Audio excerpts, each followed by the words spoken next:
Fala torcedor, fala torcedora, tudo bem com vocês? Sejam bem-vindos a mais um vídeo aqui no canal. Bom, semana cheia de polêmica, Abel Ferreira aí estressado porque a Supercopa vai ser no sábado, não vai ser no domingo, eu quero o jogador para resolver, eu não quero jogador para ter que fazer, desenvolver, isso dá muito trabalho, é cansativo. E eu sei que eu consigo, mas eu acho que tá na hora também de dar um descanso nos meus ombros.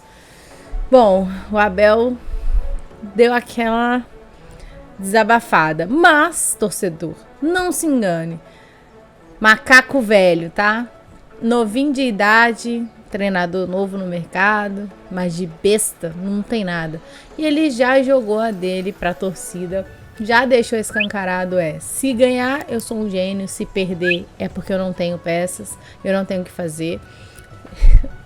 Eu acho que eu vou fazer um react até da entrevista coletiva pós Supercopa, se o Palmeiras perder, porque eu quero ver o que ele vai falar, vai ser engraçado. Mas enfim, a gente vai fazer aí vou falar um pouquinho sobre as falas do Abel na última entrevista e dar a minha opinião, né, flamenguista, reagindo as falas do Abel Ferreira na última entrevista coletiva. Vamos aí acompanhar o técnico Bambambam do Campeonato Brasileiro. Abel, tudo bem? Nesses primeiros 3 jogos você colocou um time titular do Palmeiras em cima desse planejamento que provavelmente a comissão técnica fez. A minha questão é a seguinte, o time titular que vai disputar a final da Supercopa do Brasil, ele jogou até agora e provavelmente vai ser preservado no meio de semana, e se isso aconteceu, como que chega fisicamente? Você vê que o timing de bola dos jogadores hoje já estava melhor do que na partida anterior. Para você chega competitivo, forte, para brigar pelo primeiro título da temporada? Chega o mais forte possível, isso eu te garanto. O sorrisinho que nervoso. São jogos diferentes, onde muitas vezes tu podes não estar tão bem fisicamente, mas o lado mental, o saber que está um título em disputa, tu vais superar todas as dificuldades, os sacrifícios que vais ter que fazer durante o jogo. Agora, vamos ver, não sei se vou poupar ou não a equipa, eu sei que é uma boa pergunta, mas não te posso dizer, não é? Do outro lado também está um adversário que quando eu acabar de falar seguramente que vai ouvir tudo aquilo que eu disse, porque eu sei, conheço bem quem está do outro lado, não é? Antes de eu ser treinador ele já era, não é? Portanto vai ser surpresa, não é? Vamos ver, como eu te disse, jogo a jogo, perceber como é que está a nossa equipa, perceber como é que vamos recuperar deste jogo, perceber que daqui a 2 dias temos jogo outra vez, que temos que jogar para ganhar, ponto, e vamos escolher aqueles, como te disse, que eles estiverem melhores para nos garantir, ou pelo menos para lutar pela vitória, que é isso que fazemos. Não sabemos se vamos ganhar, mas vamos lutar sempre para ganhar no próximo jogo. E depois faz-me fazer outra vez essa pergunta e eu vou dizer, mas vou deixar isso em aberto, ainda não sei. Logicamente vocês são todos inteligentes, não poderá haver aqui duas dúvidas, 3, não mais que isso, mas vamos deixar para o dia de jogo. Abel. Bom, Flamengo enfrenta Bangu, que acho que na minha opinião, uma pena que a gente não teve esse confronto dentro desse período em que jogou com os titulares. E o Palmeiras enfrenta o Ituano. Nível de enfrentamento completamente diferente, né? O Ituano é o time que brigou com o Vasco até a última rodada da Série B, né? Quase subiu para a Série A na temporada, assim. Fez uma campanha que poderia dar a ele total chance de subir. Então é um time muito mais competitivo, claro, do que o Bangu. Mas o Bangu é um time que ainda não perdeu no Campeonato Carioca. Tem 7 pontos. E vem forte. É o time, se eu não me engano, dentre esses que o Flamengo já enfrentou, o mais competitivo. E o Flamengo vai com um sub-20, porque tá essa semana toda de preparação física e tática e técnica para o jogo contra o Palmeiras. Acredito que o Palmeiras também deva dar uma mesclada aí, talvez nos atletas que estiverem mais cansados, mas precisa fazer pontos, porque não tem feito muito. Tem 1 ponto até agora, 2 com o jogo do São Paulo. Né? Não, perdão. Tem uma vitória, então tem 3, 4, 5 pontos.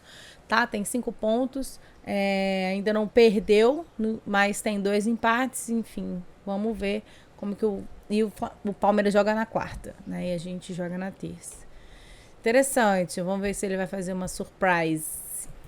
Boa noite. Eu queria falar um pouco sobre acelerar e cadenciar jogadas em diferentes momentos do jogo, porque a gente reconhece o Palmeiras como um time que acelera muito bem o jogo, não só correndo, mas também com a bola correndo, né, com um passe longo e tal. E quando a gente pega os números do jogo de hoje, por exemplo, 27 cruzamentos errados, 20 lançamentos errados e só 26 passes errados ao longo do jogo. Você acha que em alguns momentos falta um pouco mais de paciência para circular essa bola? Ou você prefere que o Palmeiras peque por essa aceleração em demasia do que para ficar trocando passe sem avançar? Eu sei que estavas aqui, mas nunca te fiz essa pergunta. Tu trabalhas para que... Rádio CBN. Muito bem. Grande pergunta que fizeste e muito bem observado. Faltou mesmo isso que tu estás a dizer. Tempo. Os jogadores têm que vez que eu vejo entender. elogiar um Nós somos uma jornalista. equipa vertical no momento que rouba a bola, mas no momento em que estamos a construir temos que circular mais a bola, temos que atacar com mais paciência. Tentar atacar para criar os espaços que nós queremos através da posse de bola. Ou seja, a posse de bola é uma ferramenta que nos permite desequilibrar o adversário. E estou completamente de acordo com aquilo que tu disseste. Tivemos vários erros não forçados, eu falei isto anteriormente, vários erros não forçados e muito precipitados, que rapidamente querer alguma ansiedade de querer ir rapidamente para o golo, com o adversário muito bem posicionado, muito bem estruturado, e nós tínhamos que fazer exatamente o contrário. Quando o adversário está bem organizado atrás da linha da bola, sobretudo em processo ofensivo ou propor jogo, como vocês chamam aqui, precisa ter mais paciência, tem que haver mais tempo de jogo, não dá para ir na mesma velocidade. A transição é muito mais rápida, 3, 4 passos estás a finalizar. Quando estás a preparar um ataque posicional, tens de trabalhar muito mais tempo a bola, levar lá à direita, ir dentro, dá dentro, forçamos, não dá, toca atrás, vai à esquerda, não dá, continua a ficar com bola, até porque estava muito calor. E esse para mim foi um dos problemas nossos, sobretudo na primeira parte. Mas o Palmeiras foi não querer tem rapidamente jogadores de recuperar a bola, qualidade mesmo para quando ficar com a reparávamos bola atrás tanto tempo num assim, chutão não. do adversário, no Nada jogo mais que os direto, jogadores e não ela sejam caía de nos qualidade, nossos estou zagueiros falando ou no sobre nosso goleiro, controle de nós bola rapidamente mesmo. entrava no corredor direito e queríamos forçar logo.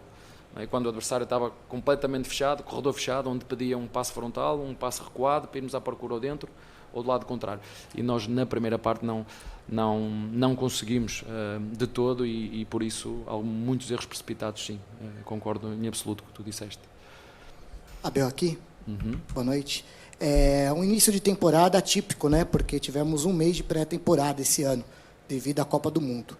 E já é de costume da Federação Paulista de Futebol colocar clássicos nas primeiras rodadas. Tudo bem que tivemos já uma pré-temporada por inteira, mas colocar clássico já na terceira rodada não prejudica o espetáculo?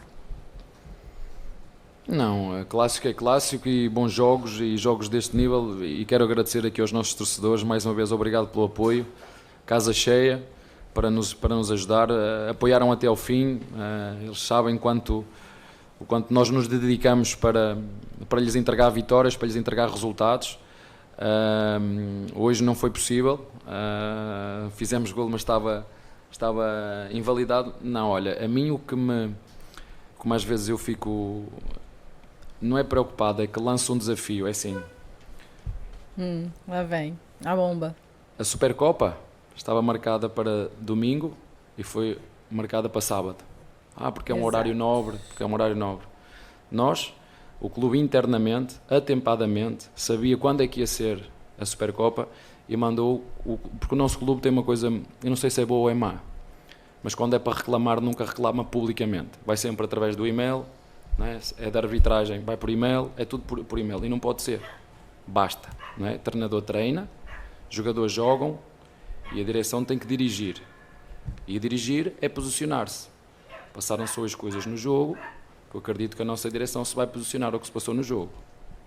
Não pode ser só mandar e-mail. Quando ele fala basta... E-mail, não pode ser só. Quando ele fala basta... Quando ele fala basta, é porque ele tá de saco cheio de ser o porta-voz ou se sentir fazendo a função de que ele não foi contratado para isso. É a impressão que passa, de saco cheio. Tipo assim, sabe? Sim, tô a ponto de explodir. Eu não aguento mais ser o porta-voz dessa direção. Não é fácil estar na pele do Abel, não. Por quê? Porque ele tem personalidade forte, temperamento. Tudo aquilo que talvez o Abel é como pessoa, tivesse no espírito do Palmeiras, em várias pessoas representadas assim, ele estaria menos cansado. Acho que o Abel está cansado. Você olha pra cara dele, parece que ele tá com anemia, assim. O olho chega a tá fundo.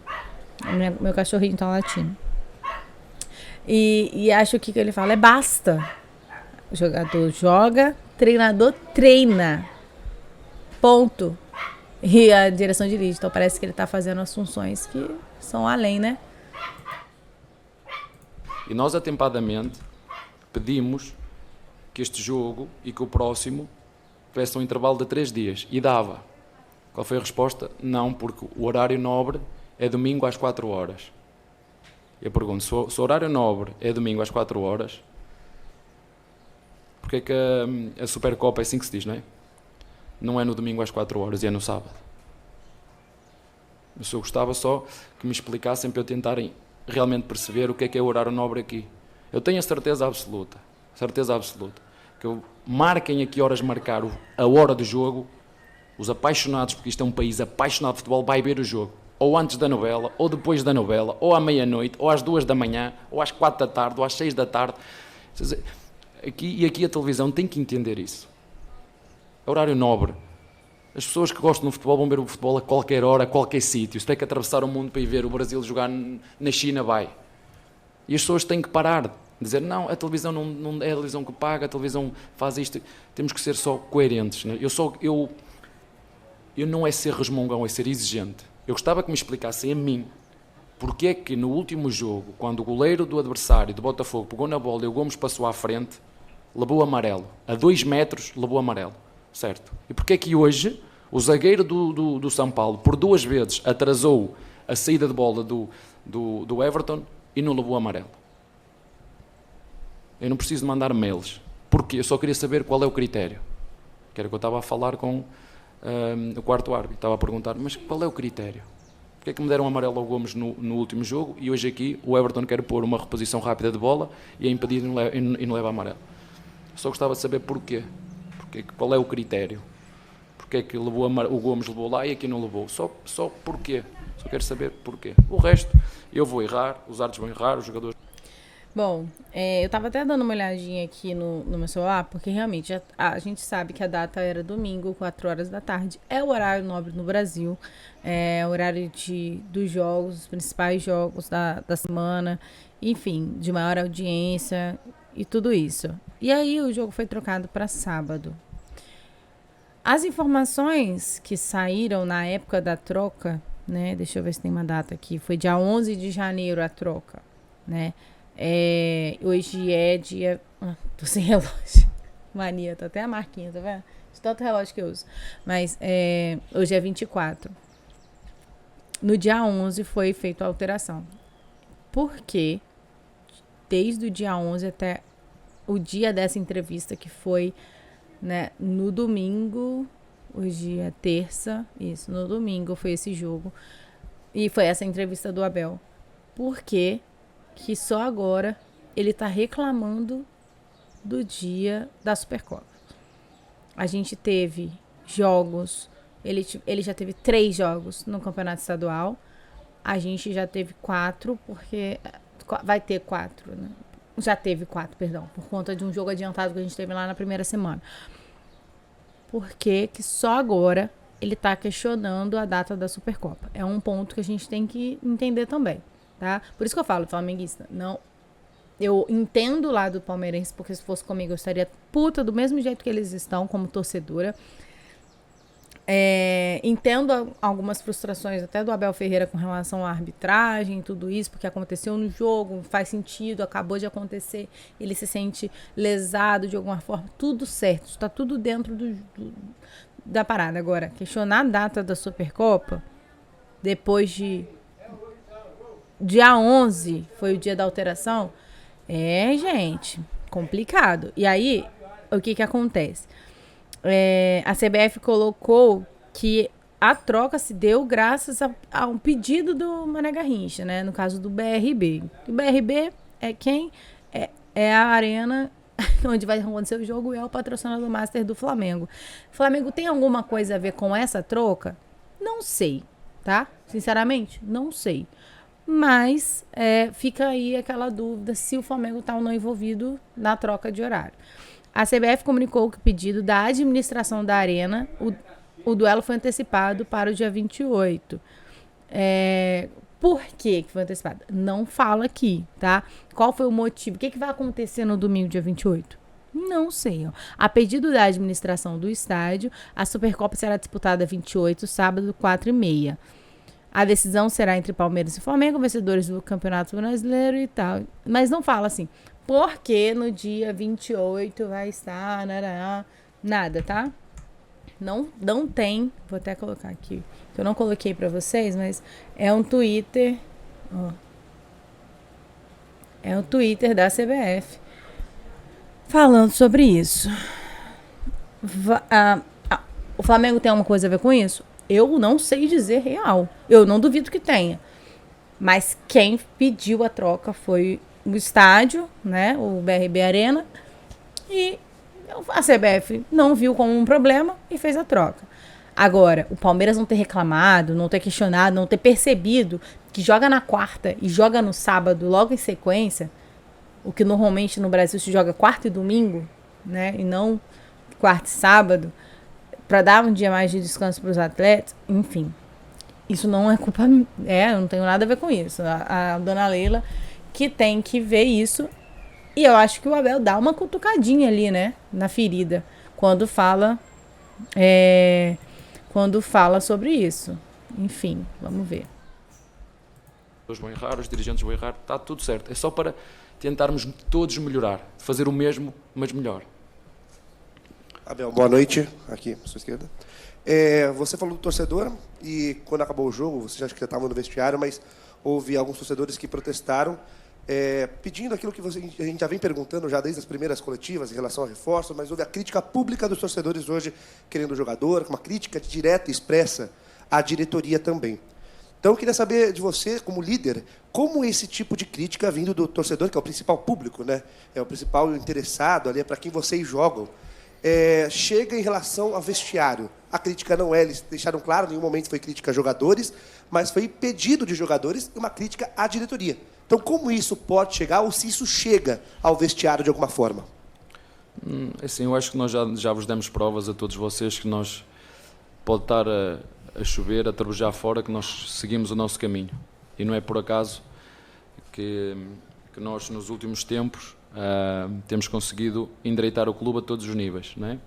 Quer no aspecto financeiro, quer no aspecto desportivo. Portanto, o que eu posso dizer é que o clube está a fazer um esforço tremendo para poder trazer jogadores, mas como eu vos disse, ou eu não quero, e se calhar cometi alguns erros no passado, eu quero jogadores prontos, jogadores que venham fazer a diferença. Porque se vier jogadores para nós continuarmos a ter que os potenciar e formar, eu vou abaixo à base e jogam os moleques da base. Isso aí é treta interna, hein? Certo? Jogou Portanto, eu no não tenho ventilador. problema nenhum com ser medalhão, não. Nós queremos, se é para continuar. Jogou no ventilador total agora, hein? Porque, assim, em nenhum momento foi dito diretamente, assim, sobre idade de atleta, mais velho, mais novo e tal. Mas, em algumas falas, já ficou evidenciado que existe uma preferência com um tipo de atleta. Não vou lembrar em todas as falas, mas desde o ano passado já se falava que não precisava de contratação, até a dona Leila aí já falou, né, sobre tipo de jogador que ela quer e que ela gosta, enfim, tudo isso. E aí ele fala, eu quero jogador pronto. Se for para potencializar, eu vou recorrer à base. E aí ele mostra um cenário que para o torcedor é novo. Porque o torcedor quer isso, mas não sabia que o Abel queria isso até ele abrir a boca nessa entrevista. Isso que é o mais louco. Porque o Abel sempre ficou do lado da diretoria. O Abel foi o cara que fez mais com menos. O Abel pegava jogadores pega ainda, né? Jogadores medianos e transforma em jogadores competitivos. Não vou falar que eles melhoram os jogadores, não. Transforma em jogadores competitivos. E aí, ele joga no ventilador. Eu quero jogadores prontos. Porque é cansativo, dor de cabeça, é difícil e não tem por que a gente ficar só fazendo questão, só potencializando o atleta. Isso é trabalhoso demais. E eu não durmo, né? Mentalmente tem que ser muito, muito, muito forte. Eu acho que é uma coisa que é muito pesada. E não depois de ter conquistado tudo isso ao longo dos últimos 2 anos, não tem necessidade de forçar uma coisa dessa, né? Então, eu acho que nesse sentido a Abel tá certo em cobrar. Claro. Perder tempo a formar jogadores, como foi o Danilo, como é o Hendrick, né? Porque isso custa muito contratar jogadores e dizer, sabemos que vocês sabem quanto é que o Real Madrid pagou pelo Hendrick, não é? Sabem quanto é que nós pagamos, por exemplo, pelo López? Conseguem comparar a diferença? Pronto. A diferença, a qualidade, o valor está aí. E nós temos que ter tempo para o López. Temos que lhe dar tempo, temos que o ensinar, temos que potenciar um jogador. Potenciar. Uma coisa é rendimento. Nós queremos jogadores que não haja dúvidas para ninguém. Que cheguem aqui, se forem contratados, se o clube conseguir contratar, que cheguem aqui, que não precisa de ser o treinador a dar o aval. Não pode haver dúvidas para ninguém. Quando nós contratamos um jogador, que fique claro aqui para todos, não contratamos jogadores para o treinador. O treinador é um funcionário do clube, nós contratamos jogadores para um clube. Quando entra aqui um jogador, ele tem o aval do treinador, tem o aval da presidente, tem o aval do diretor desportivo, tem o aval do scouting. Quando entra aqui um jogador, tem o aval de todo mundo. Não é só do treinador. Eu sou funcionário do clube, nós contratamos jogadores para o clube. E como te disse, se é para contratar jogadores com potencial, vamos dar a oportunidade aos moleques de jogar. Com potencial é os de baixo. Prontos. É os que quiserem vir e que o clube conseguir contratar. E sei que o clube está a fazer um esforço para trazer esses jogadores. Mas, do mais, o que eu tenho a dizer aos nossos treinadores é fiquem calmos e tranquilos. Eu não consigo entender alguma ansiedade fora. Não consigo entender.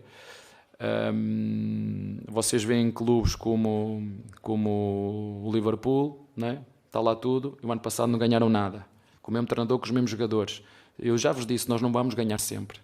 É bom que as pessoas entendam, não vamos ganhar sempre. A gente gosta só de comer filé mignon, mas às vezes tem que comer uma coxinha de frango, né? E nós temos que andar sempre por aqui, é dar o nosso melhor com os recursos que temos, e até agora eu acho que o clube tem seguido o caminho da estabilidade, o caminho da organização, o caminho da competência, para não cometer erros do passado, né? Para não cometer erros do passado.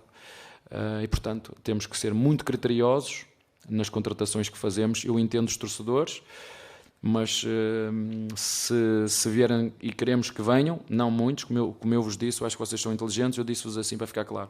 Se não sair ninguém, não precisa de entrar ninguém. Se sair, nós precisamos que entre. Portanto, eu falei em 2 jogadores, não mais do que isso, tem que vir trazer qualidade e acrescentar. Senão, vamos a continuar a apostar na base, porque o clube pode não conseguir contratar por vários motivos. Queremos este jogador, porque já aconteceu, eu quero este, eu gostava deste. Não quero vir, é muito caro, não pode, não dá. Temos que passar para o plano B e depois para o plano C. E a experiência diz-me, quando passamos para o plano C, precisamos de tempo. E no futebol, tempo aqui não há muito tempo. O futebol é resultado. Não é? É a diferença da formação da base, que tem feito um excelente trabalho. É formar, potenciar, para chegar aqui, render. Aqui é rendimento. Aqui não há negócio, é render. E em relação a isso, acho que o clube está no caminho certo e as pessoas têm que ter um bocadinho de calma. E não é pessoas, é preciso identificar quem é que está a pedir reforço. Quem é que é? É o torcedor? Quem é que é? Temos de ser muito específico quando dizemos o torcedor do Palmeiras. Mas que torcedores do Palmeiras? Não é só isso. Bom, foi isso, né, galera? Deixando aqui já a nossa opinião sobre algumas falas do Abel. Você pode reparar que a gente não colocou a entrevista completa, a gente selecionou, fez uns cortes das perguntas que geraram mais polêmica, que a gente consegue colocar a nossa opinião ali.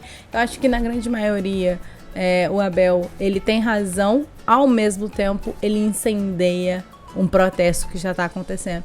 Então, vamos ver as cenas dos próximos capítulos dessa relação diretoria e Abel Ferreira, mas durante muito tempo o Abel ele resolveu problemas dessa diretoria. A gente tem que lembrar que já está no 3º ano do Abel aqui, ele chega em 2020, pega metade de 2020, né? e pega pandemia, enfim, ele resolve problemas, ele faz jogadores de medianos jogarem muita bola, faz um coletivo forte, ele começa arrumando a casa de forma defensiva e depois começa a colocar ofensividade no Palmeiras. Enfim, existe um trabalho progressivo, né, do Palmeiras de melhora em vários aspectos. E por tapar o sol com a peneira, literalmente, nesses espaços que foram... ele vai resolvendo os problemas, fica barato pro Palmeiras manter o Abel, porque ele é um cara que eu dou uma peça e ele faz esse cara jogar em 3 posições. Mas quem tá de fora não sabe o trabalho que dá isso, tá? Isso dá muito trabalho. Olha só, eu falando bem do Abel Ferreira. Que milagre. 2023 começou diferente. Que eu não gosto do Abel Ferreira, fique claro. Mas tem coisas que a gente tem que dar o braço a torcer. E ele tem essa capacidade de fazer, às vezes, um atleta jogar em mais de uma função. Então, ele ajuda, né? E ele ajuda o time a crescer, a evoluir. Fez isso durante tanto tempo que a tia Leila ficou muito mal acostumada. Tá deixando o Abel Ferreira na mão e a bucha tá ficando pro lado dele. O que ele esperava era ter mais facilidade à medida que o trabalho fosse avançando. Ou seja, quanto mais você trabalha, mais você mostra o seu potencial, mais recursos você ganha, mais fácil vai ficando o seu trabalho e melhor ainda vai ficando o seu trabalho. Acho que ele esperava que a roda gigante girasse dessa forma e não é dessa forma que tá girando por lá. E aí, amigão? O bicho tá pegando. E vamos acompanhar aí as cenas dos próximos capítulos, tá bom? A gente se vê no próximo vídeo. Deixa os seus comentários aí, tá? E é nóis.